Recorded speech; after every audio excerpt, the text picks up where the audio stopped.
ఈరోజు వాక్యం వింటున్న బిడ్డలారా, మీరు ఎక్కడైనా పనిచేసినప్పుడు మీకు రావాల్సిన జీతం, మీకు ఇవ్వాల్సిన కూలి, మీకు రావాల్సిన ప్రతిఫలం రాకుండా ఎవరైనా దోచుకున్నారా?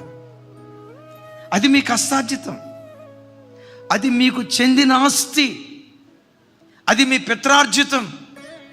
మీ కష్టార్జితం మీకు రాకుండా కొంతమంది రాబందులుగా మరి మీ కష్టార్జితాన్ని దోచుకున్నారా? ఏమి చేయలేని నిస్సహాయ స్థితిలో వెదవరాలనయ్యా, పోలీస్ స్టేషన్కి ఏమని తిరిగేది, భర్త లేదన్నయ్యా, నా ప్రక్క నిలవబడి మాట్లాడే మగదిక్కు నాకు లేదయ్యా, నా కష్టార్జితాన్ని నా బంధువులు దోచేసుకున్నారు, నాకు రావాల్సిన ఆస్తిని నా చుట్టాలు దోచేసుకున్నారని ఒకవేళ అచేతన స్థితిలో ఈరోజు ఈ ఆరాధనకు వచ్చేవేమో, ఇశ్రాయేలీయుల మీదకి దిగి వచ్చిన దేవుని కటాక్షం యేసు నామం పేరిట ఈ దినం నీ మీదకు దిగివచ్చునుగాక. దేవుని కటాక్షం నీ మీదకు దిగొస్తే నీ కష్టార్జితాన్ని ఎవడు దోచుకోడు. ఒకవేళ దోచుకున్నట్లుగా కనపడుతున్న ఆ దోచుకున్న ప్రతి విధమైన కష్టార్జితం చక్రవడ్డీ, బారు వడ్డీతో సహా ఒకానొక రోజు నీ ఒడిలో దేవుడు వేయటం ప్రారంభిస్తాడు.